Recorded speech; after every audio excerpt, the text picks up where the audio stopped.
Muy buenas tardes, bienvenidos y bienvenidas una vez más a esta actividad de Tzavta, después de un pequeño receso antes de verano. En realidad volvemos a estar por Zoom, a transmitir. Saludamos a todos los que están conectados en el Zoom y también a aquellos que nos están viendo por el Facebook. Hoy nos convoca un tema más que interesante. Tenemos el honor de estar contando con la presencia de Gabriel Lerman, escritor, ensayista, docente de UNPAS y de la Universidad de Buenos Aires, de la UBA. Vamos a trabajar sobre la Semana Trágica y los judíos, un tema que no está muchas veces tan visualizado dentro de la comunidad judía, en una Buenos Aires con mucho calor, quizás como en aquel febrero, en aquella semana, perdón, de enero, entre el 7 y el 14 de enero que se desarrolló la Semana Trágica. Vamos a tratar entonces de acercarnos al tema. Antes de dar la palabra a nuestro orador y agradecerle profundamente la generosidad de estar en este día con nosotros, voy a leer un pequeño relato como para introducir en el tema, un relato escrito por Yosef Mendelssohn, periodista y docente también, acerca de los ataques contra los judíos. Aquí se trataba de una acción políticamente organizada, de un pogrom policialmente consumado contra nosotros por el hecho de ser rusos, entre comillas. De maximalistas no tildaban a todos, sin diferencia, al pobre, al rico, al anciano o al joven, a sionistas y a socialistas, a progresistas, reaccionarios, bolicheros y comerciantes, ya sea a trabajadores, a estudiantes o artesanos. Todos somos el más terrible elemento entre los pueblos, el más destructivo de los vacilos de la modernidad, de la moderna sociedad. Y por ello nuestra sangre no vale nada, nuestras lágrimas no tienen sal.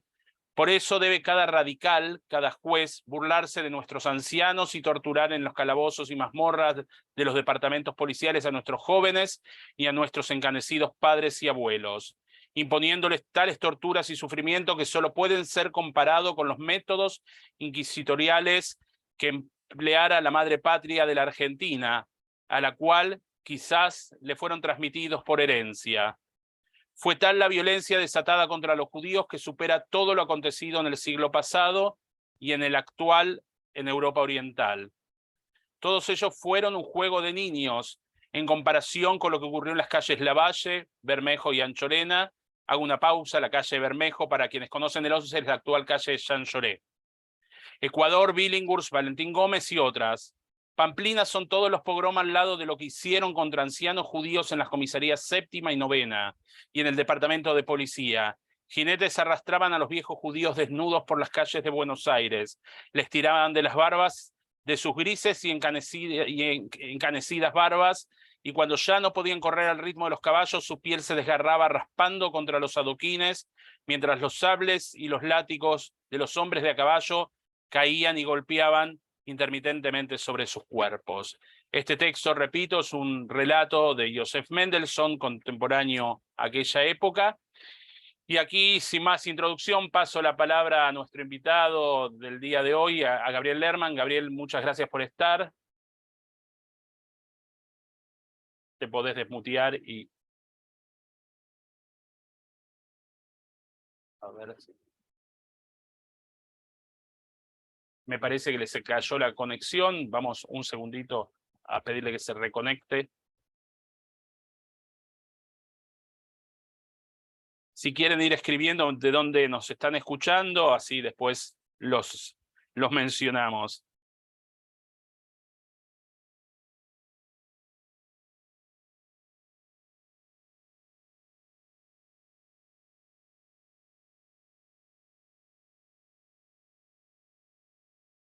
A ver, ahí está, debe estar. Ya está, un segundo. Ahí está.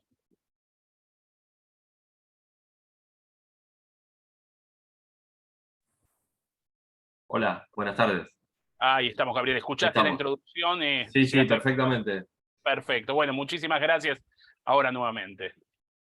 Bueno, antes que nada, muchas gracias a vos, Enrique, a Tzavta y también a Nuevación, en la persona de Gustavo Efron, todos amigos queridos. Y buenas tardes a los participantes desde varios lugares. Veo que no solo de Buenos Aires, sino que nos están siguiendo desde algunos lugares tan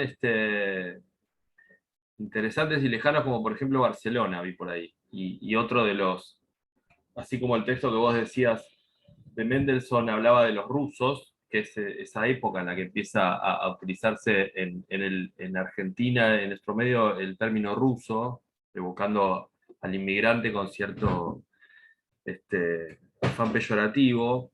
No son varios los que también menciona que la expresión catalán se utilizaba con los anarquistas, también como esa forma del mismo, la misma nacionalidad, llevarla a una suerte de perfil político. El caso de Russo era, para empezar a hablar un poco del contexto, era una manera de decir también bolchevique, ¿no?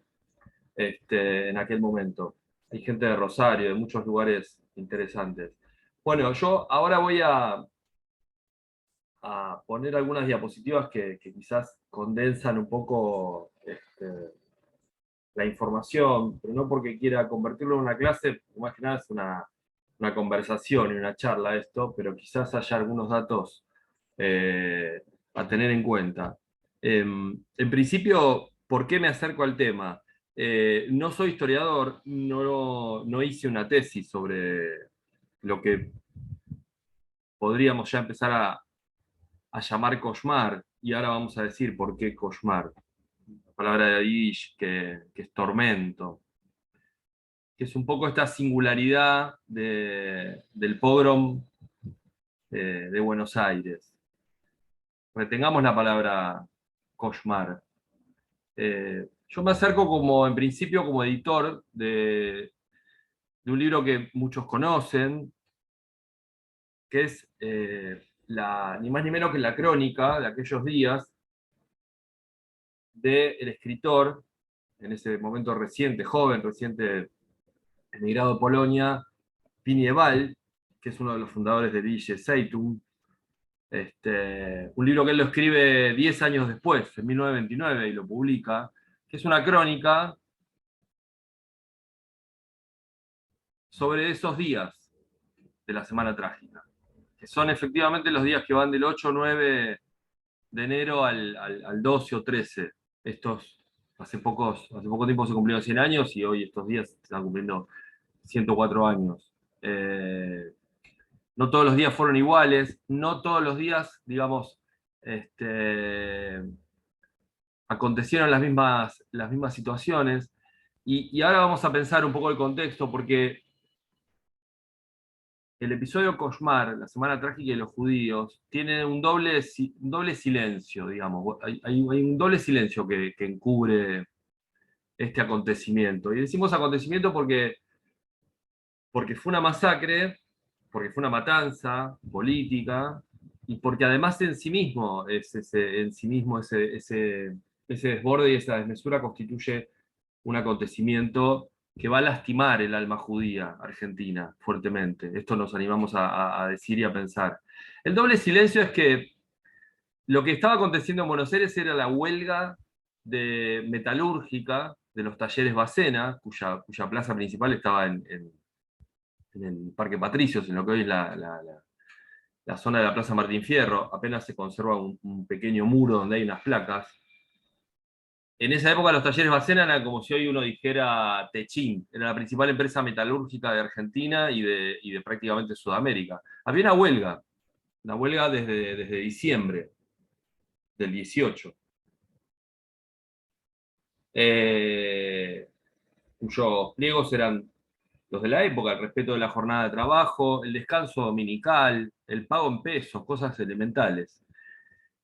Vale decir que días después de la finalización de la parte más, si se quiere, luctuosa y represiva de la huelga, se va a alcanzar, se va a lograr que ese petitorio, de alguna manera, tanto la empresa como el gobierno, se avengan a aceptarlo y a cumplirlo, lo cual en ese sentido, en el aspecto sindical, fue un triunfo la huelga. Ahora, la huelga se viene desarrollando desde fines de 18, fines de diciembre.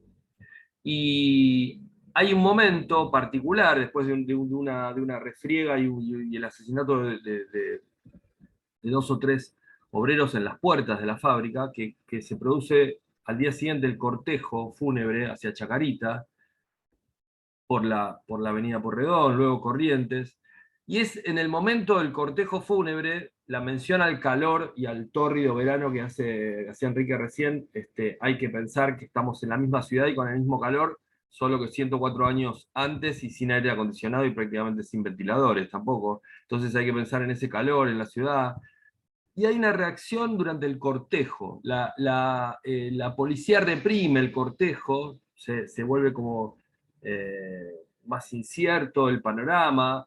Hay una suerte de simpatía y acompañamiento de los comercios con la huelga, entonces la mayoría de los comercios cierran, la gente saluda al paso del cortejo, se produce una serie de episodios bastante confusos. Estos son los días 8 y 9 de enero.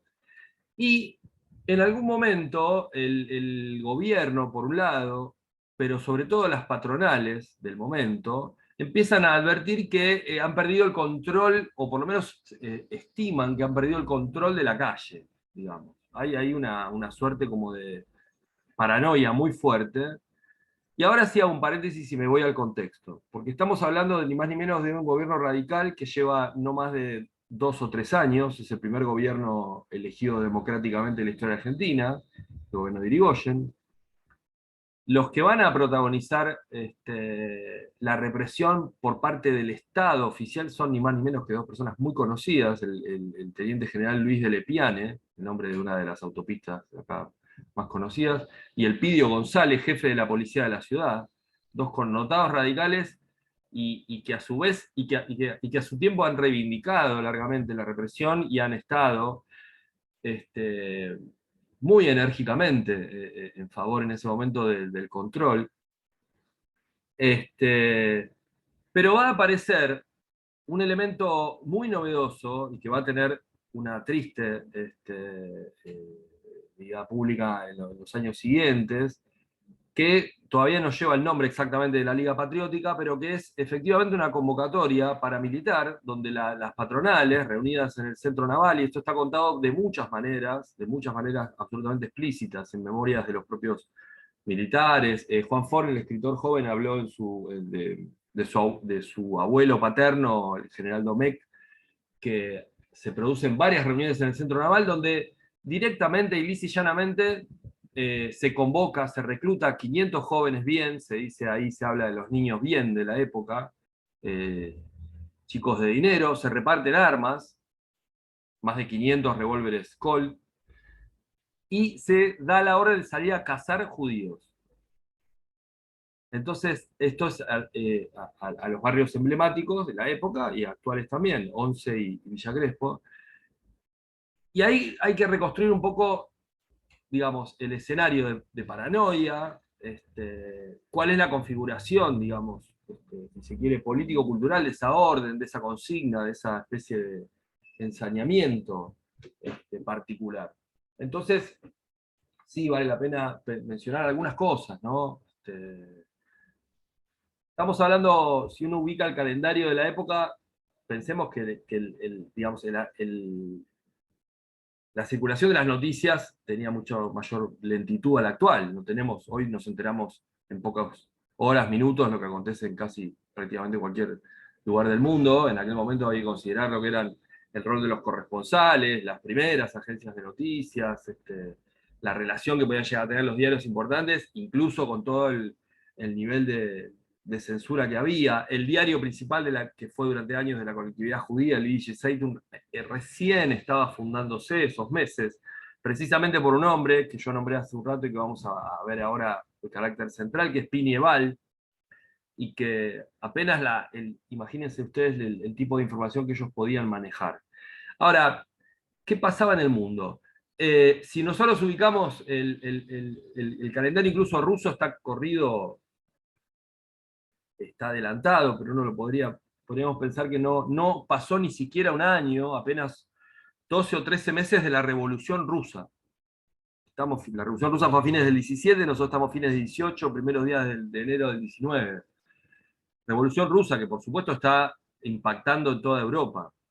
tenemos el asesinato de Rosa Luxemburgo en Alemania, también, esos mismos meses antes, finales del año 18. Tenemos la Revolución Mexicana en el año 17-18, impactando en América Latina de una manera muy fuerte.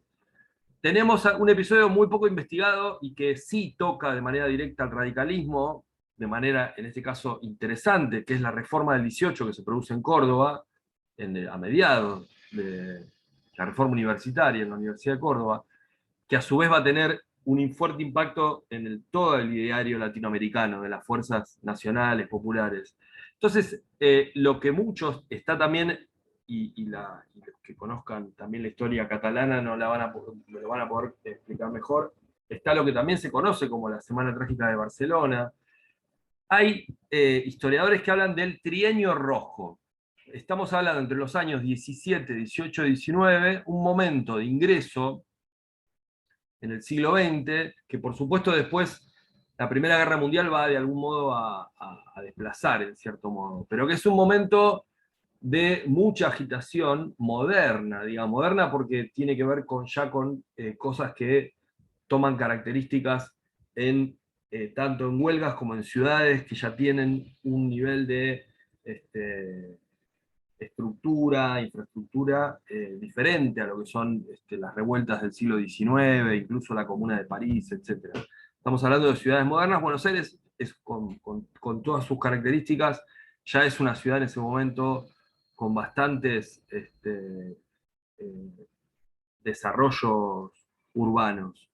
El, el miedo, la paranoia, la agitación que tiene la oligarquía, la clase dominante argentina, y que obliga al gobierno a reprimir, que lo hace con bastante entusiasmo, al decir de varios dirigentes radicales que están en ese momento haciendo declaraciones que lo reivindican, pero que en particular le agregan este movimiento paramilitar muy fuerte, muy feroz, muy particular, tiene que ver con ese contexto.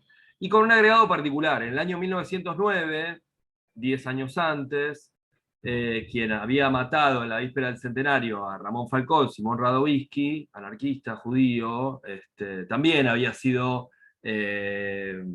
digamos, una marca inaceptable para, digamos, esa clase dominante.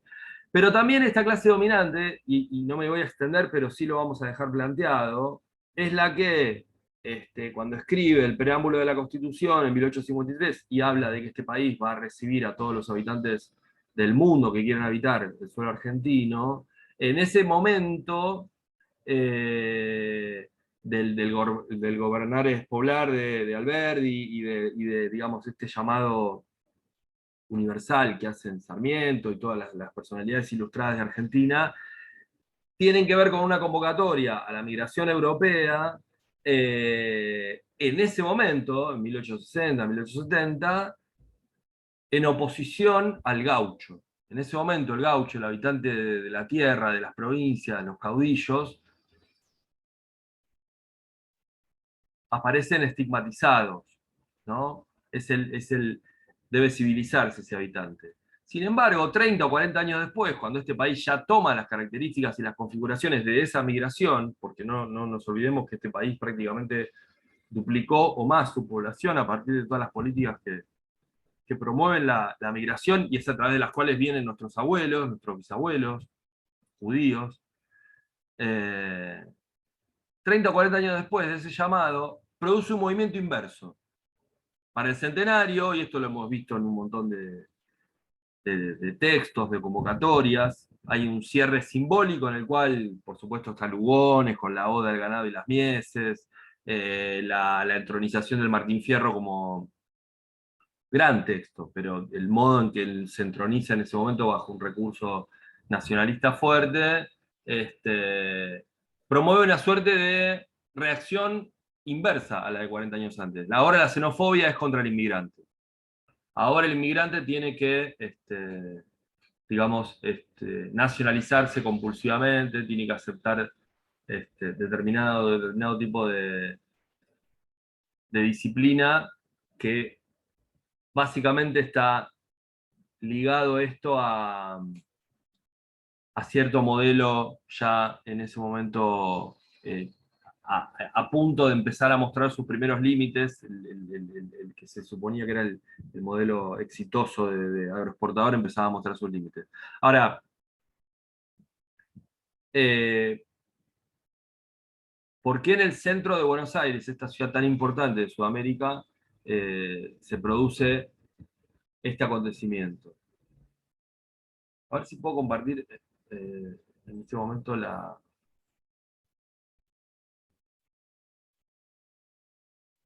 Ahí está, se ve perfecto, Gabriel.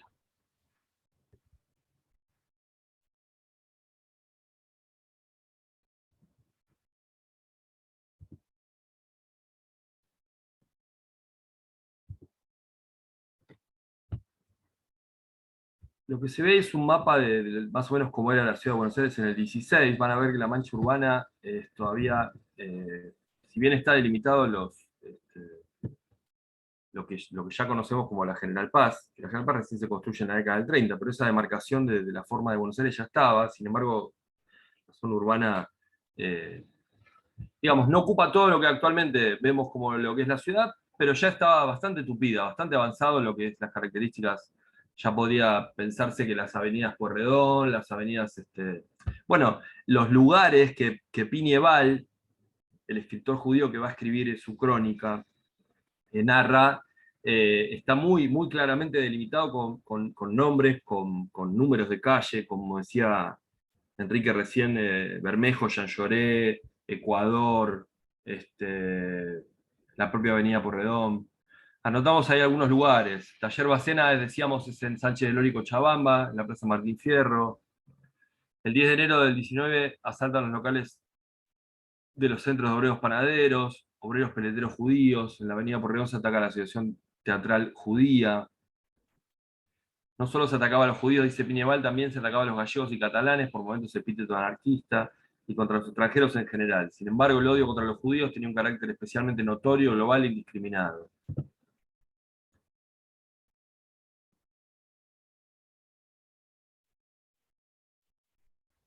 Piñeval, 10 años después, va a escribir: 8 de enero, la ciudad permanece silenciosa, las fábricas cerradas, los negocios bajo llave, cerrados y con las persianas bajas. Los carros y camiones, igual que las carretas y los automóviles, deben haberse escondido en alguna parte. Los tranvías se apuran de regreso a sus estaciones. Aquí y allá se escucha un estrépito. Vienen de vitrinas hechas añicos porque generaban envidia y exacerbaban a la turba, primitiva como los elementos. Aquí y allá hay un tranvía dado vuelta, con las ventanas rotas y las vigas partidas. En algunos lugares arden automóviles de aquellos pocos que, al parecer, intentaron atravesar las densas y enredadas filas de esta fuerza primitiva. Aquí y allá pasa como flotando una improvisada manifestación callejera con pañuelos rojos atados a bastones de mano o a ramas recién arrancadas de los árboles de la calle. Penden en el aire estrofas aisladas de cantos revolucionarios, de lemas gritados a viva voz. Hace mucho calor. Las calles están repletas de gente. Vienen de todas partes, vestidos a medias, con los sacos, los sombreros y los cuellitos con corbatas en las manos. Despiden un fuerte olor a transpiración. Cantar el himno nacional. 9 de enero. Más salvajes aún resultaron ser las manifestaciones de los niños bien, traídos por la tormenta, al grito de muerte a los judíos, muerte a los extranjeros maximalistas. Celebraban orgías sangrientas y torturaban refinada y sádicamente a los transeúntes. He aquí que detienen a un judío y después de los primeros golpes, de su boca brota sangre en abundancia. Entonces le ordenan cantar el himno nacional. No puede hacerlo, lo matan ahí mismo. No se mostraban escrupulosos cuando de víctimas se trataba. Simplemente golpeaban y mataban a cualquiera que se les pusiera en el camino. He aquí que agarran a uno. Grita que sos un maximalista. No lo soy, rogaba la víctima. Un minuto después estaba en el suelo, en medio de un charco de su propia sangre. He aquí que atrapan a otro. Grita que sos un maximalista. El hombre permanece confuso y desorientado. Un momento después, ya se revuelca en el empedrado, bajo de los zapatos de los niños bien, con adornos blancos y celestes en las solapas. En la puerta de un edificio hay un chico que seguramente salió un ratito de su hogar para ver pasar el desfile. Su mirada denota curiosidad. Un niño le dice de pronto a otro: un maximalistito. El otro apunta su revólver y dispara en dirección al chico, que cae y queda tendido, inmóvil sobre la vereda. Bravo, acertaste.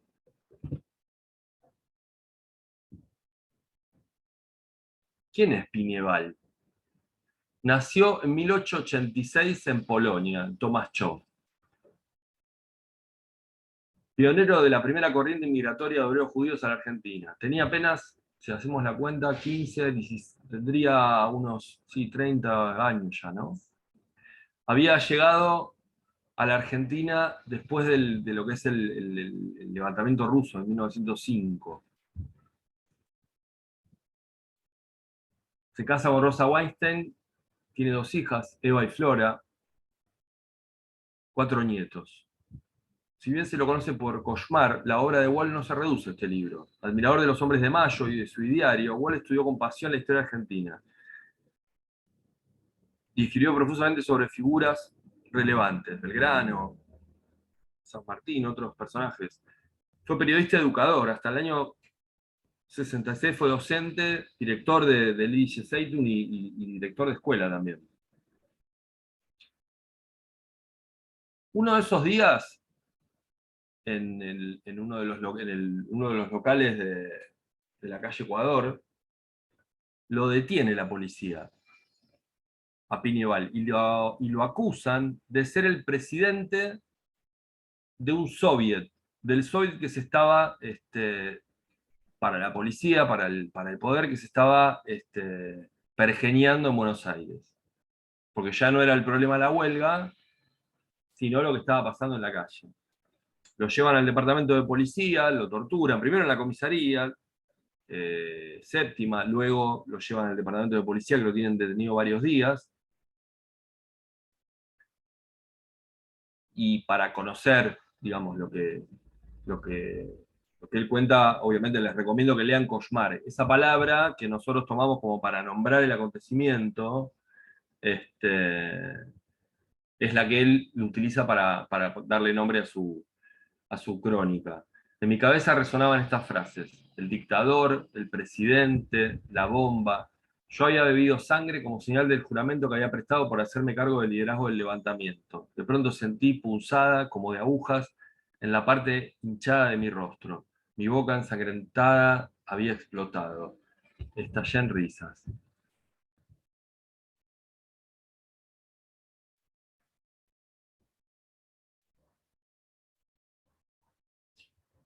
El, el sábado 10 de enero se dice que es la noche más cruel. Christian Ferrer, de él tomamos la frase, escribe: ¿qué es lo que fue eso? Eso, el pogrom. ¿Qué es lo que pasó esos días? Básicamente hordas de señores y señoritos lanzados a destruir todo aquello que aparentara ser ruso, o sea, judío, de modo que se saqueó y se incendió tanto hogares como locales y bibliotecas de la comunidad, y fueron arrojados por las ventanas de las casas asaltadas, enseres, cuadros, libros, ropa, documentos, y con todo ello se encendieron hogueras. Hombres y mujeres fueron arrastrados por las calles y golpeados con saña, en tanto niños perdidos daban vueltas en círculos, vagando entre la destrucción y las lágrimas. Fotografías de las víctimas publicadas en revistas bien conocidas y apenas un mes después muestran los estragos en caras y caretas, porque hay una larga cobertura del caso, unas pocas revistas. Sobre todo las perdurables marcas escarlatas en brazos y espaldas, consecuencia del impacto. De otras vejaciones que recayeron sobre hombres y niños y de las violaciones padecidas por las mujeres, los afectados hicieron silencio por vergüenza e impotencia y por no tener a quien recurrir para contar su pena o pedir justicia. La osadía del desborde es una frase del diputado Manuel Carles refiriéndose a los huelguistas y a los que se supone que eran los revoltosos. ¿Cómo se llegó a la noche de las hogueras? En los días previos, cuando ya era evidente que los negocios no abrirían sus persianas, que los trabajadores no asumirían sus labores habituales y que la policía no podía hacer explotar lo que el diputado nacionalista Manuel Carles calificó como desborde de la osadía, varios personajes connotados organizan una comisión pro defensores del orden, con el objetivo de proteger los bienes propios y hacer frente a huelguistas y a bolcheviquis. Reclutaron 500 jóvenes y otros no tan jóvenes, que por aquellos días fueron mencionados en los diarios como guardias cívicos, y a quienes por orden del jefe de policía les fueron entregados revólveres marca Colt. Según los diarios, se trataba de elementos distinguidos, caballeros conocidos, personas calificadas. Aquel sábado saldrían de safari para dedicarse al pillaje, a incendiar, a devastar y a disparar a mansalva y aplicar luego el tiro de gracia, y casi todo ello lo hicieron en el barrio del Once, o Pequeña Rusia, como también se lo conocía, era el lugar de residencia de la comunidad israelita. De modo que lo que sucedió fue una cacería. Nada de ello pasó desapercibido, los diarios lo informaron en abundancia. Los sucesos dramáticos de ese día ya han sido olvidados, olvido oficial, olvido de los textos escolares, olvido de los historiadores, ha de haber sido por causa de un pacto implícito. Demasiada gente, entre la propia casta política y los de las clases bien, que muchas veces resultaron ser los mismos, tenían interés en que eso, salir a cazar y matar judíos, fuera olvidado. Acá vamos a hablar de varios olvidos. Hay un olvido, obviamente, por parte del gobierno, no es un episodio que emparentado tanto con la Patagonia trágica que tanto en su momento investigó Osvaldo Bayer, los episodios de Santa Cruz, como con todo el largo proceso de luchas agrarias de la forestal en el litoral, como también, que fueron también en el año entre el 18 y el 21, como la masacre de Napalpí en el año 24 en Chaco. Todos estos episodios que suceden en aquella época y que son ni más ni menos que asesinatos masivos, porque se habla en todos los casos de entre 500 y 1.500 víctimas cada uno, o sea que totalizan en pocos años cerca de 5.000 víctimas. Es una práctica del Estado muy compleja y para analizar.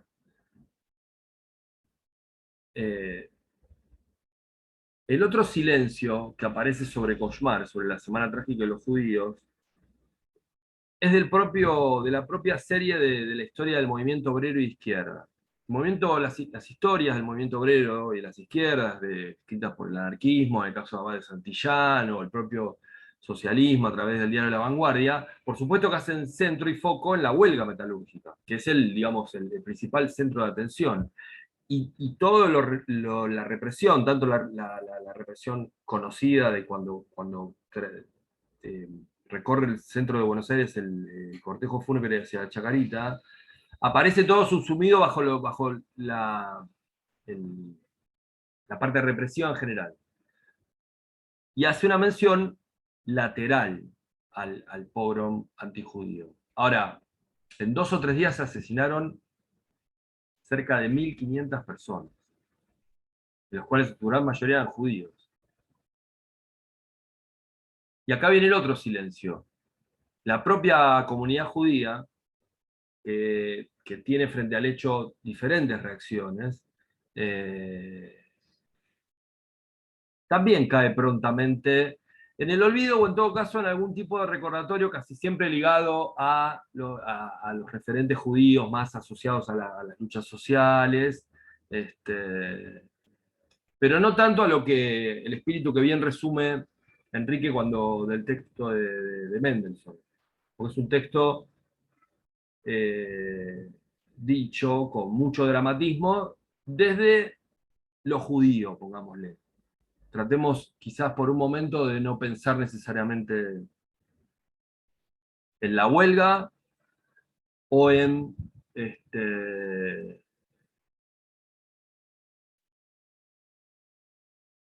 o en algún problema de tipo migratorio en general, porque si bien había otras referencias, hubo un particular enseñamiento con los judíos. Entonces, yo para ir cerrando quiero tirar algunas ideas y después obviamente vamos a seguir conversando con Enrique todo lo que consideran, por supuesto, necesario charlar. Pero resumiendo, entre 1918 y 1921 la Forestal, el nombre de la compañía inglesa instalada en el territorio, bueno, estamos hablando de la provincia de Santa Fe, hubo en esas luchas 500, 600 víctimas fatales. Estamos hablando de casi siempre asesinatos a modo de fusilamiento o tiro limpio, ejecuciones sumarias sin ningún tipo de proceso, ¿no? Hay una suerte, hay una, digamos, uno podría pensar, y esto también, no para relativizar, digamos, hay alguna perspectiva que pone al gobierno radical de la época en un momento en el cual digamos, tanto lo que son las propias internas sindicales de la Fora, entre el anarcosindicalismo, el anarquismo, el propio socialismo, internas que no son muy distintas a las que en general va a tener el movimiento obrero a lo largo de la historia, que son algunas más dialoguistas, otras. Es verdad que el gobierno radical inicia algo que después por ahí va a instalar cada vez más fuerte en los años 30 y 40, que es una suerte de conversación estatal a través de algunas instancias de departamento de trabajo, lo que después va a ser más bien las regulaciones estatales. Entonces, uno podría pensar que el momento de agitación fuerte, digamos, en cierto modo había sido un resurgir, algo que no que había propiciado, pero que en cierto modo la idea de la gobernanza democrática, el Estado democrático, un primer gobierno elegido popularmente y el Partido Radical con mucha base popular, podía llegar a haber incluso propiciado esta especie de luchas sindicales que se dan en la época. Lo cierto es que las respuestas, que casi siempre se dan en términos de orden, son fuertemente represivas. Y ahí viene, bueno, por supuesto, todo lo que es el conflicto con el capital, con las patronales. En 1919, entonces, 1.536 víctimas, casi 5.000 heridos. Entre 1920 y 1921, Santa Cruz, las huelgas patagónicas, 1.500 obreros rurales fusilados. Y en Napalpí, 1924, en una tarde, son asesinados 400 pobladores Cuom y Mocoy.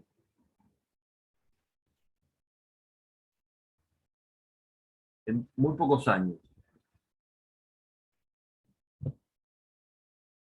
Vamos a pensar un poco en Pinieval, porque acá hay algo interesante. El libro no solo es un testimonio, sino que es un buen libro, y es un gran libro, es una gran crónica, escrito con un pulso. Perlasné, en una edición crítica que hicimos de Cauchemar, destaca no solo la pluma y la narrativa, sino, digamos, la propia inmanencia judía. Es un texto judío, con una densidad de lo que uno podría pensar un pensador judío que está haciendo una crónica, que está pensando en un lector, digamos, no especializado, porque es una crónica pensada con un carácter periodístico, pero que es notable, digamos, la densidad que tiene, la densidad dramática. El texto fue escrito en 1929 en Yiddish, se publicó en Yiddish en aquel momento, seguramente tuvo una lectura muy parcial, se publicó como separata del Yiddish de Zeitun, y recién se tradujo en el año 1987 en AMIA, en el Departamento de Cultura de AMIA, a instancias de Sinja, el papá de Perla. Con lo cual, digamos, la gran mayoría de los estudios sobre la Semana Trágica de todo el siglo XX de Argentina no tienen uno de los principales testimonios, que es el testimonio de Pinieval, que estuvo preso y cuenta en este libro lo que pasó. Entonces ahí hay un dato importante. En este sentido, uno podría pensar que claramente en la Argentina uno lo puede poner a Pinieval en línea con Rodolfo Walsh, Operación Masacre de 1957, eran, digamos, el texto, si se quiere, más sobresaliente de lo que es la narrativa periodística novelada de Argentina, en La Semana Trágica de David Viña, que es un texto temprano, donde él también trabaja sobre ese tema, y Bayer, como decíamos, Los Vengadores de la Patagonia Trágica. Hay un texto muy curioso, lleno de humor, y un humor cínico, extraño, pero que es la contracara de Pinieval, y que existe, que es un texto de Arturo Cancela, Una semana de jolgorio, donde un escritor cuenta todo esto desde la perspectiva de un niño bien, que se ríe y se divierte ese fin de semana saliendo a matar judíos al barrio de Once. Esto es increíble, pero es un texto muy conocido que está en la trilogía Tres relatos porteños. Casi como un divertimento que ocurre ese día. Un niño bien que sale a matar judíos. Ahora, nosotros tenemos algunos problemas como judíos con este episodio. Kошmar no tiene una señalización urbana significativa. Por ejemplo, los festejos modestos y muy dignos que organiza la gente de la Junta de Estudios Históricos del barrio de San Cristóbal sobre la Semana Trágica y la huelga metalúrgica de los talleres se realiza todos los años, en estos días, fue la semana pasada, en la Plaza Martín Fierro, donde hay un muro, un pequeño muro, una placa. Ahí participa el llamamiento argentino judío muy dignamente también, los amigos Elina Malamud, Jorge Elbaum. Pero no tenemos una señalización de los lugares del 11 donde se pueda de algún modo conmemorar o pensar Kosmar. No nos olvidemos de dos cosas. Hay relatos en muchísimas familias judías de gente que no solo perdió un familiar, como se cuenta ahí, sino gente que perdió un ojo. El periodista Zoysa Reilly, muy conocido en la época, comentaba, un periodista un poco más sensacionalista, digamos, pero comentaba, en la época hubo récords de abortos, esto contado por médicos en los meses siguientes a enero del 19 por las violaciones que había habido a mujeres judías. Hay una ausencia de una política de memoria comunitaria sobre el acontecimiento. Y algo que es un poco más de contexto y que tiene que ver un poco con de qué manera nosotros, con un grupo de gente, con Perlasné, con también Elina Malamud, Alejandro Kaufman, Cristian Ferrer, gente no necesariamente judía, emprendimos la reedición del texto de Piñe, que fue un momento en el cual se instaló en Argentina muy fuertemente. Primero ese momento donde estamos hablando entre el 2015 y el 2019, cuando estaba por cumplir un siglo de Kosmar, donde aparecía de manera dominante la problemática alrededor de la muerte de Nisman, que a su vez encubría o pegaba la situación de Nisman con los propios atentados a la Embajada de la AMIA que habían sucedido prácticamente 15 o 20 años antes. Y donde había un montón de comentarios hiperbólicos, incluso de la propia comunidad y dirigencia de la comunidad, hablando de que ese acontecimiento era el peor que había recibido la colectividad judía, que era una afrenta contra la colectividad judía. Y muchos no dejábamos de pensar en el otro gran momento, que también permanece bastante oscurecido y como dejado de lado, que es la problemática de los judíos desaparecidos, ¿no? Digamos, no habiendo sido en la Argentina la población judía nunca mayor al 1%, está probado porque fue 2 veces investigado, que hay más de 1.200 casos probados de desaparecidos de ascendencia judía, que superan digamos, el 10% prácticamente del total de judíos, con lo cual hay una sobrerepresentación de los desaparecidos de ascendencia judía. Ahí hay algo particular también a pensar. Y en este otro episodio, que era la Semana Santa, perdón, la Semana Trágica. Santa porque tiene connotaciones también, si se quiere, con algún grado de religiosidad. La Semana Trágica de 1919. ¿Qué había pasado ahí?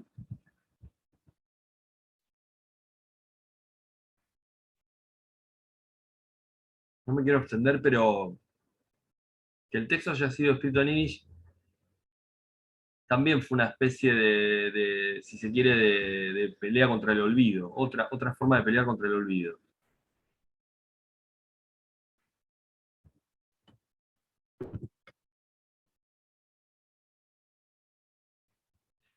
Yo voy redondeando acá, Enrique, si te parece, te doy la voz en tu caso para que continúes como te parezca y bueno, estoy a Perfecto. disposición.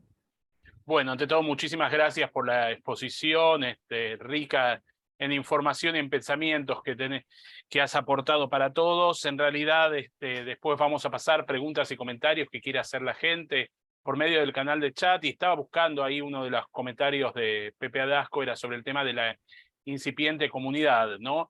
Primero quería mostrarte, voy a ver si logro compartirlo, a ver si lo tenemos a mano, que lo tengo acá a mano, pero voy a tardar un segundo en compartirlo. Ahí está. Un segundo, que tengo que cerrar y volver a compartir para que se vea bien.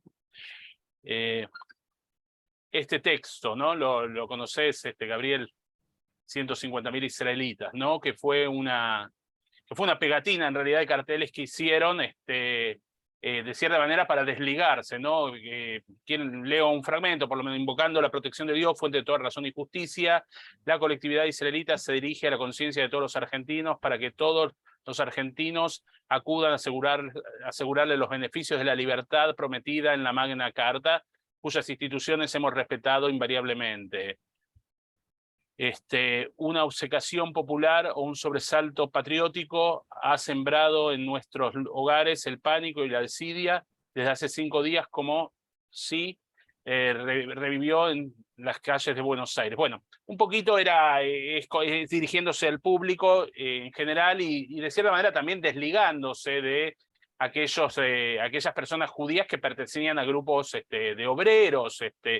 No es casualidad, bueno, yo recupero un libro de Rivarena Carles, un antisemita diplomado, ¿no? Que hace una recopilación de los judíos detenidos en las comisarías, alrededor de 585, y más o menos obreros. ¿Cómo pensás que el establishment de la comunidad judía en ese momento obró, ¿no? De cierta manera, y cómo esto llega quizás hasta el día de hoy, de sacar algo público como fue esto y tener por ejemplo, otra reacción de los intelectuales, como por ejemplo en la revista Vida Nuestra, dirigida por León Kibrik, que en el número 7 sale con una encuesta, ¿no? La estoy buscando acá, que tengo las preguntas para compartir también con ustedes, un poco si podemos ver las distintas reacciones, la reacción de la comunidad a nivel político y la reacción de los intelectuales. ¿Cree usted que la colectividad israelita es responsable de los episodios violentos de la última huelga? ¿Cree usted que los israelitas como habitantes del país tuvieron desde este primer momento la garantía necesaria de las autoridades? ¿Qué opinión le merece la conducta de los que vejaron a los judíos al amparo del desorden? ¿Puede justificarlo, explicarlo, la exaltación patriótica de los elementos indefendibles e irresponsables? ¿Cree usted que la colectividad judía no tiene derecho a la hospitalidad argentina? ¿Cree usted que la inmigración judía es conveniente o no para todo el país? ¿Qué opina usted de su contribución al desarrollo de la vida nacional? Esta era una revista no solo leída por judíos y no judíos, sino una revista destacada de intelectuales. Ahí muestro de cierta manera una lista parcial de a quienes se le mandó referentes públicos, intelectuales, filósofos, escritores, poetas, arqueólogos, médicos, periodistas, juristas, abogados, de cierta manera militares también. De hecho, Dilepiane también responde, distintas personas indagando esto. ¿Qué te parece que pasó en la comunidad judía en aquel tiempo? ¿Se A me posterior, escucha? por supuesto, a la Semana Trágica. ¿Se me escucha ahí? Sí. Sí, sí.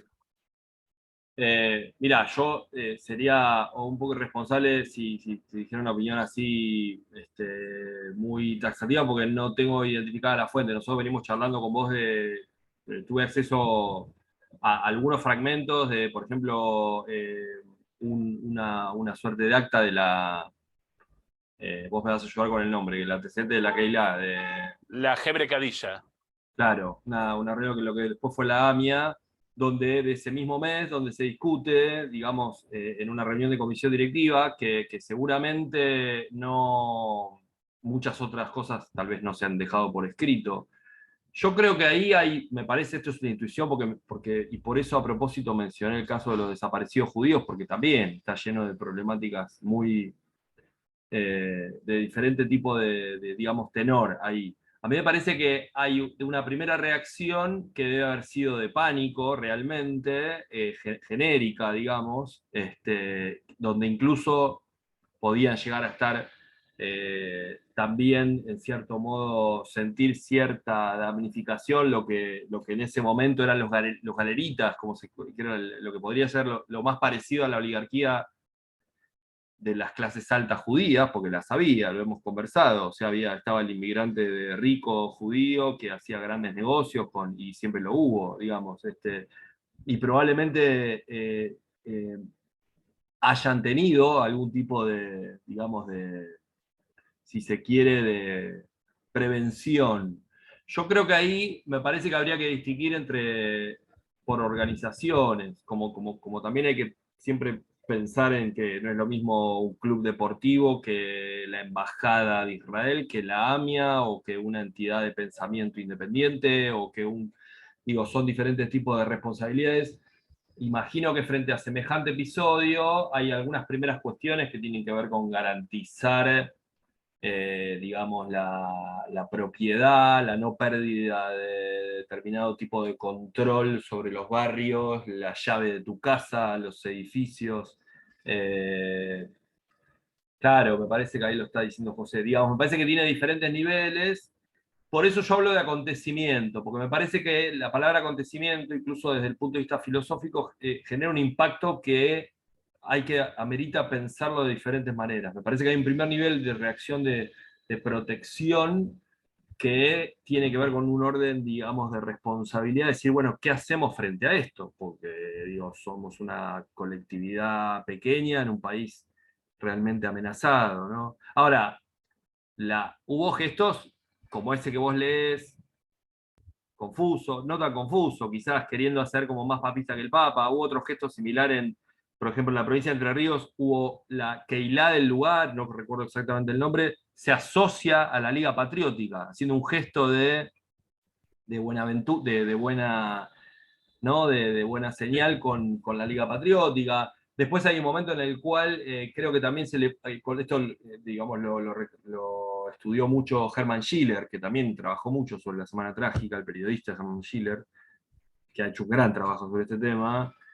Hay un momento que la AMIA coloca una placa en homenaje a Ramón Falcón, y de algún modo se desmarca también de Radovisky explícitamente. Bueno, un montón de gestualidad eh, complicada.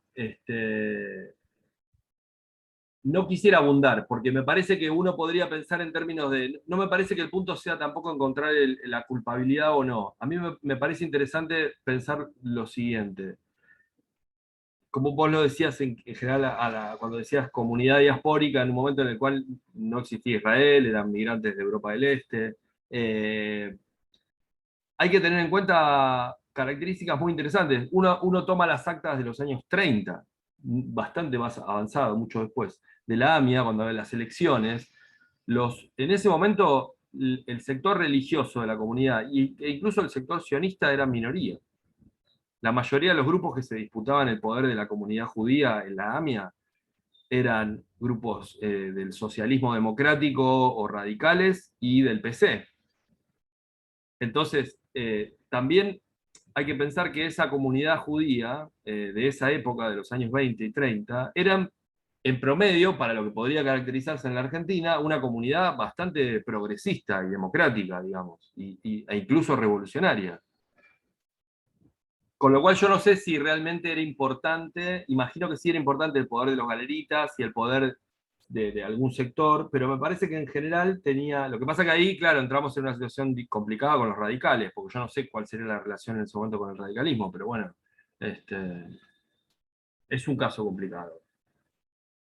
Sí, justamente, bueno, hay varias que hablamos también, hay cartas también de la comunidad, a Hipólito Yrigoyen en su momento, también reclamando por algunos casos. En particular, es gente debe ser más vinculada al mundo comunitario, porque no era la larga lista que estaba, ¿no? Vamos a pasar un poco a las preguntas del público. Vamos a tomar un segundito, vamos a tomar desde arriba del chat para... Ahí está, Gustavo va a retomar un poco preguntas y comentarios.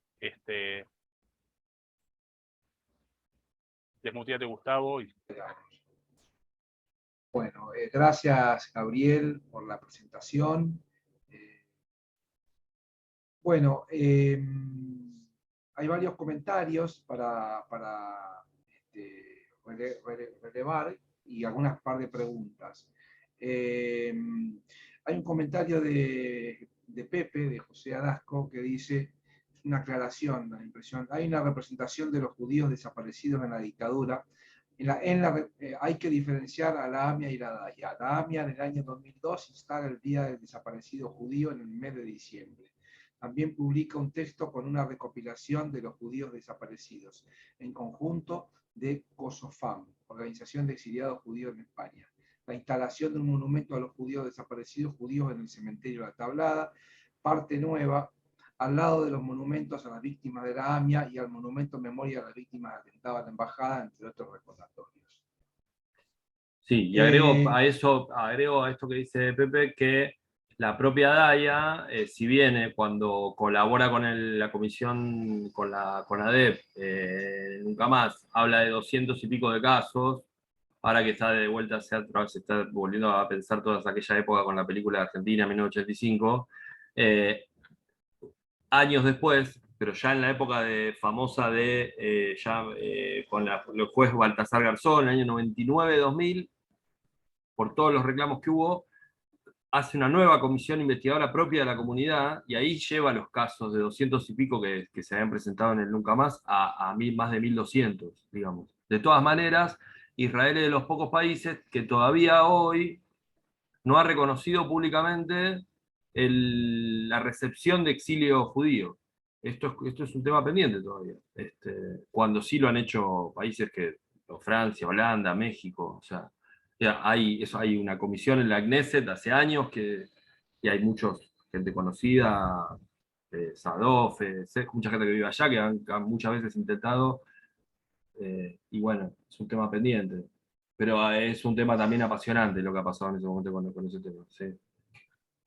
Bueno, y Fanny Breitman dice, lo de la semana trágica fue un episodio brusco muy intenso. ¿Se cortaron de golpe las acciones antisemitas?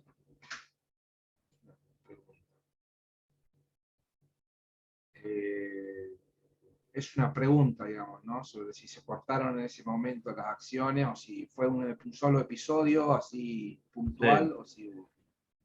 No, está bien la pregunta. O sea, hay que ver en en ese tipo de modalidades represivas, en el momento de mayor dramatismo, cuáles son los elementos que se condensan para producir tamaña brutalidad y qué es lo que luego hace retrotraer la situación a otro momento, ¿no? Por eso yo me tomé el atrevimiento de vincular con esos otros 2 o 3 episodios de la época, porque a mí me parece que también como judíos sería interesante ponernos en cierto modo en diálogo con lo que estaba pasando, con los pueblos originarios, con los trabajadores rurales del litoral y de la Patagonia, porque hay una práctica que se reitera. O sea, entre el año 19 y el 24, vos tenés cerca de 5.000 víctimas con prácticas muy similares, lo cual es complejo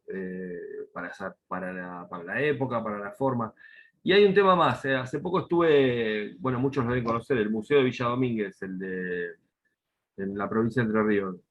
Me contaba el amigo Osvaldo que al año siguiente, en el 20, en Villaguay, hubo unas manifestaciones agrarias del grupo de Sadov y gente más directamente del campo, productores agropecuarios judíos y no solo judíos, porque ellos organizaban a mucha gente del lugar.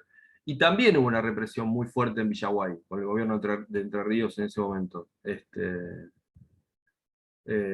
Bastante similar, ¿eh? Y con características antisemitas muy evidentes.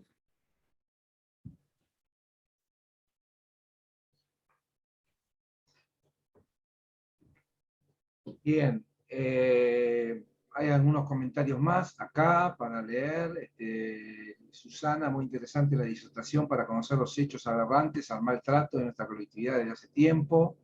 Bueno, acá hay un pedido de repetir el libro que narra el evento desde el punto de vista de los niños bien y el nombre de su autor. Ahí le contesté por privado. Es un ah, cuento, sí, ah, Una semana de Holgorio de Arturo Cancela. ah. Y está en un libro, es bastante, incluso en las librerías de viejo está, se llama Tres Relatos Porteños, muy conocido. Arturo Cancela era un periodista. Es raro el texto, porque es como una especie de niño bien medio dandy es decir, no sé incluso si la intención de Arturo Cancela era algo necesariamente antisemita, pero está contado de un modo muy medio paródico, pero increíble. Sí. Bueno, pueden hacer más preguntas quienes quieran. Por ahora no hay más comentarios. Acá me llegó una pregunta privada que debe ser a público en realidad, de Israel Cacholotterstein, a quien saludamos también, aprovechamos. Hay historiadores del judaísmo argentino como Avni Mirelman Feierstein, todos dan como máximo 2 judíos muertos en el ataque antijudíos. ¿Son mentirosos o muy equivocados? Ahí tiramos una polémica. ¿2 judíos? 2 judíos. No. ¿1919? 1919. Está haciendo la... No. No, a ver, o sea, mirá, estábamos hablando también con Enrique. Este año a mí me tocó participar de una serie de actividades del Ministerio de Cultura. Se conoció el fallo de la causa de la masacre de Napalpí, que fue en 1924. Un juzgado federal en la provincia de Chaco, federal en realidad, con sede en la provincia de Chaco, que este año, después de varios años, hizo que en realidad es un modo que se tomó de las causas de derechos humanos como un juicio por la verdad, un juicio testimonial sobre la masacre de Napalpí. Se logró establecer las responsabilidades, un listado bastante aproximado de las víctimas, de cuáles fueron las características, se probó, etcétera, y una serie de recomendaciones públicas a la provincia de Chaco, al gobierno nacional, para hacer acciones reparatorias, para construir memoriales. A mí me parece que algo similar habría que hacer con Kosmar. No puede ser que haya habido 2 judíos muertos nada más. No, mirá, está dicho de muchas maneras, pero el embajador norteamericano en ese momento informó a su gobierno que había habido 1.500 asesinatos y 5.000 heridos esa semana. También hay un no registro de muchos judíos, o de algunos judíos, en realidad no los puedo cuantificar, pero yo estuve tratando de buscar familiares de la época de la Semana Trágica, si acá hay alguno que si tiene historia familiar que cuente, que, por ejemplo, migraron a Uruguay y Chile muchos judíos a partir de lo que fue la Semana Trágica, sintiendo inseguridad acá. Digamos que también son unas segundas víctimas que fueron, ¿no? También. Israel quiere decir algo, si querés, desmuteate. Quiere hablar.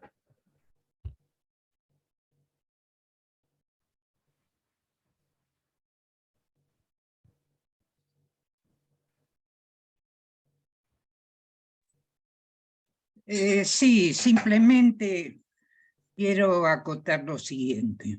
Jaime Abni es el primer doctor en historia de la Universidad Hebrea de Jerusalén.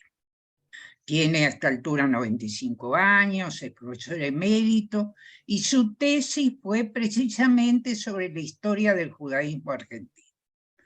Y estudió el tema de la Semana Trágica muy, muy profundamente.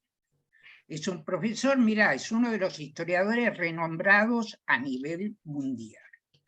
Y a él le interesaba, si vos lees la tesis, que la tesis es precisamente la historia de la inmigración judía a la Argentina, le interesaba demostrar el enfoque sionista, es decir, del peligro antisemita y todo eso. Buscó muchísimo sobre el tema de la Semana Trágica. Y realmente, ojo, que entre los obreros hubiera anarquistas judíos y que es probable que esa cifra de 1.500 es un delirio. ¿No? La cifra de 500, eso te lo digo como historiador. Con todo el respeto a tus actividades como historiador, lo he estudiado el tema, es un delirio. Pero 500 también era un delirio. Pero lo que le decían al embajador y lo que el embajador, eso no quiere decir absolutamente nada desde el punto de vista de un historiador. Te digo, Jaime Abni me dice, mira, yo encontré uno. Me sorprende mucho lo de Mendelssohn, que vos me dijiste. Mendelssohn fue moré mío en el seminario. Mendelssohn era director del seminario de la AMIA y en 6º año, cuando yo estudié en el seminario de la AMIA, fue moré y nos habló de la Semana Trágica, nos contaba, era un placer realmente escuchar. Nunca nos habló de un muerto, nunca nos habló de muerto. Yo no sé, Feyerstein no habla de muertos, Millerman no habla de muertos, son todos los historiadores del judaísmo argentino. Con todo respeto, vos sos un escritor y puede ser que todos los historiadores seamos unos imbéciles. Puede ser, yo no lo discuto, Pero te digo, los historiadores profesionales que trabajan el tema no encontraron más de 1 o 2 muertos en esos atentados. Por otro lado, una acotación, a Irigoyen lo fue a ver, y eso es muy importante, es realmente quizá lo más importante de todo, y es lo que señala Mirelman y sobre todo Jaime Abni, lo fue a ver una delegación muy importante de judíos argentinos. ¿Dónde estaba la Hebraica Kaddish también? Pero en aquella época no había una institución de tipo la DAIA como representación política. Lo fueron a ver a Irigoyen y le preguntaron, ¿somos bienvenidos aquí? ¿Sí o no? ¿Van a dejar? Y Irigoyen les dijo claramente, son bienvenidos. Y prueba de eso es que la inmigración judía a la Argentina aumentó notablemente la cifra. Y menos mal, porque Estados Unidos cerraba en esos años la inmigración. Y por eso mis padres pudieron venir aquí, y los padres de muchos de los que estamos acá, pudieron venir acá porque bajo ningún momento, imagínate, lo primero que hubieran hecho si fueran indeseables es cerrar la inmigración. O sea, por favor, ya sé que queda muy lindo todo lo que hacen ustedes, que el pensamiento políticamente correcto es muy importante, pero si hablamos de historia, hablemos de historia. Bueno, el tema de los muertos trae polémica. Yo es un tema que me traté de acercar y la verdad es muy difícil. En el cementerio de Liniers hay 2 tumbas, ¿está? Pero no todas estaban registrados también, porque no todos fueron enterrados en cementerios comunitarios, hubieron fosas comunes y demás. Es muy difícil poder quizás precisar, ¿no? Sí, Si hay pero el tema es este, si una cosa es que lo haya matado en los disturbios porque eran anarquistas. Ojo, cuando vinieron los autos de la policía, los anarquistas los recibieron a tiros. Eso también es un tema perfectamente sabido. Yo te mandé material sobre los anarquistas argentinos. Eran los judíos y no judíos, eran cualquier cosa menos niños de pecho. Hablaban de colgar a los patrones en la puerta de la fábrica, a los curas en la puerta de las iglesias. Ojo, lee el material de los anarquistas, lee la protesta de esa época y vas a ver, se te ponen los pelos de punta. Ahora, si los agarraron, si dentro de esa masa de obreros que mataron había también judíos, pero no los mataron por judíos. Hubo un pogrom en el sentido que hubo efectivamente un ataque de niños bien, durante 2 días al 11, quemaron la biblioteca, quedaron negocios, a todo tipo con cara de judío los bajaban, los pateaban, pero no le pegaban un tiro, como decía Piñeval, bajo ningún concepto. Nunca lo escuché. Bueno, gracias, Israel. Un último punto. Elpidio González fue después vicepresidente de Alvear. Ese señor Elpidio González fue vicepresidente de Alvear. Y después que Elpidio González, lo quiero contar esto porque es una pequeña lección, lo aprendí de un cura de Bergoglio, de un tal Bergoglio, que lo contó en el seminario rabínico.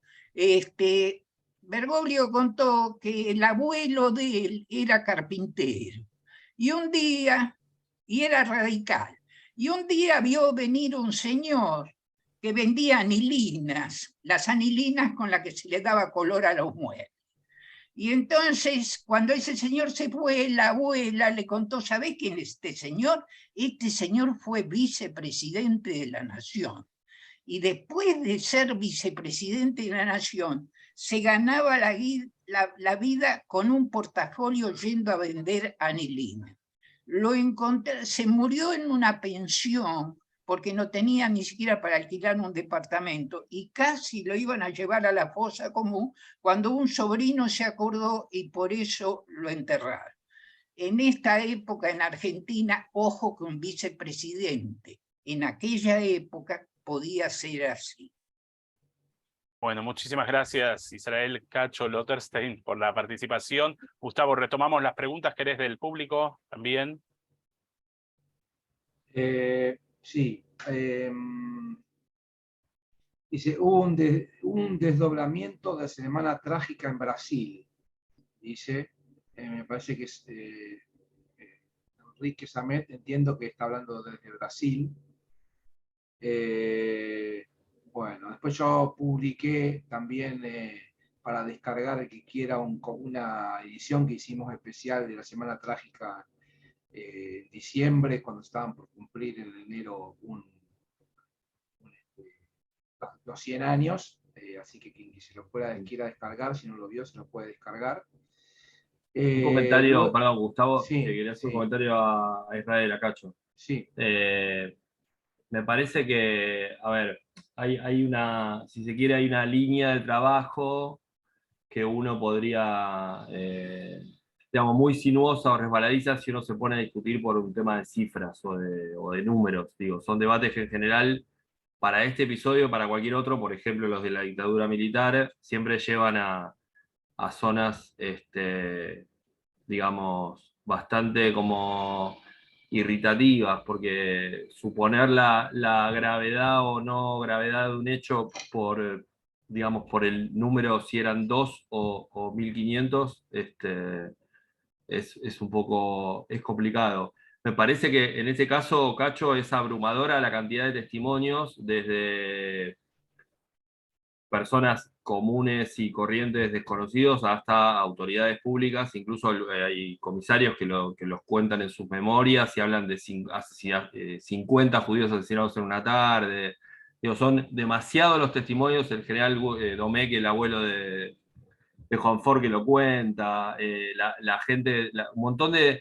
Están en los trabajos que se han hecho de manera mucho más académica sobre la entidad antecesora de la UIA, del modo en que se solicita en la conformación de esos grupos parapoliciales, son demasiado y abrumadoras digamos, los testimonios para entender en principio que la represión fue en general brutal sobre la huelga. Ahora, que además hubo un particular enseñamiento con el barrio judío y la población judía, me parece que es incontrastable. Yo ahí no te voy a discutir en términos de si fueron 50 o 1500. Considero que es aventurado porque, como dice Enrique, hay un montón son elementos que realmente hay que probarlos, pero que es una práctica que en esa época está funcionando y de manera muy evidente, y sí, creo que sería medio como necio negarlo.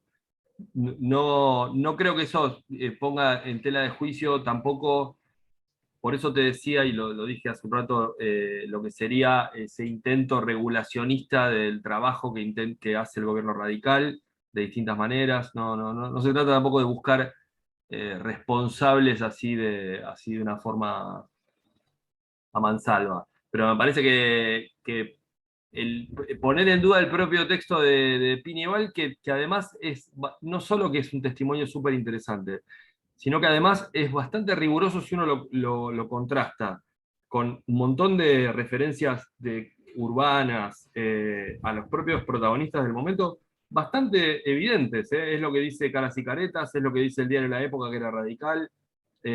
No hay mucha duda respecto de lo que pasó. Vos recién lo mencionabas como relativizando la situación. Es raro, digo, no creo que ni siquiera un radical lo niegue.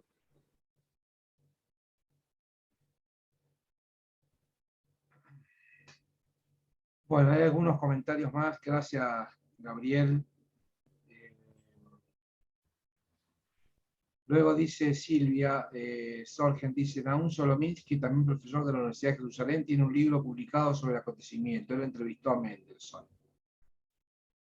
Dice que también que fue publicado en Novación. Eduardo Slomiansky, Historia Oficial Comunitaria versus Divisiones Críticas de las Ciencias Sociales y Políticas. Fanny Breitman dice, mis 4 abuelos judíos, rusos, vecinos del barrio 11, llegados a 1910, nunca me hicieron comentarios sobre la Semana Trágica. 1910, sí. Esto lo dijo Fanny Breitman. Y es parte de una historia que de alguna manera durante mucho tiempo no se contó. ¿Cierto? Claro. Y aclaro que vos mencionabas el caso de Ricardo Feinstein, sí que habla en la historia de los judíos, habla de la Semana Trágica.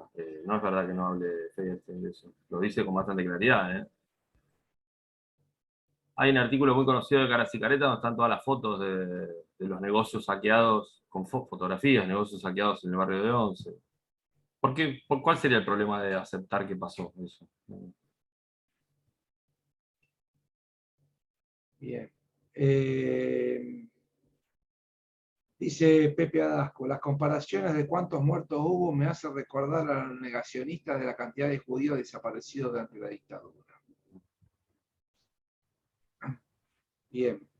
Bueno, si les parece, vamos a ir cerrando si no hay preguntas o comentarios. Sin lugar a dudas es parte de un capítulo de la historia de la comunidad judía argentina y de la Argentina, por supuesto, que todavía merece más investigación y profundización, también por parte de todos, ¿no? Es un suceso también argentino y esto que contaba al principio Gabriel, del no recuerdo de este pogrom, de esta persecución en los judíos durante estos sucesos de 1919, nos habla de que nos debemos comprometer nosotros justamente con la investigación y ojalá podamos armar un grupo de gente que pueda traer un poco más de luz sobre esta historia terrible y que en el caso de la Argentina, que a veces hablamos solamente de los 2 atentados de AMI en la Embajada de Israel, este hecho en un gobierno democrático se convierte en el pogrom más grande, o en un pogrom grande, por lo menos creo el más grande, fuera de lo que fue la Europa oriental. Así que Gustavo, si querés vos dar un cierre y después le pasamos la palabra a Gabriel. Bueno, gracias, Quique. Es un tema que claramente atañe a una historia que ha sido contada, como bien dijo Gabriel, y que en algún punto merece ser mucho más conocida, mucho más difundida. Incluso hay muchos negacionismos y que realmente tiene una relevancia histórica fundamental, ¿no? Contextualizada, como dijo Gabriel, en ese momento particular de la historia mundial donde había una ebullición, ¿no? Me parece que como Tzavta, como innovación, es fundamental poder tener este espacio y bueno, que Gabriel nos haya podido dar esta conversación, esta charla a partir de su trabajo como editor, como investigador, como escritor. Estamos muy, muy agradecidos, Gabriel.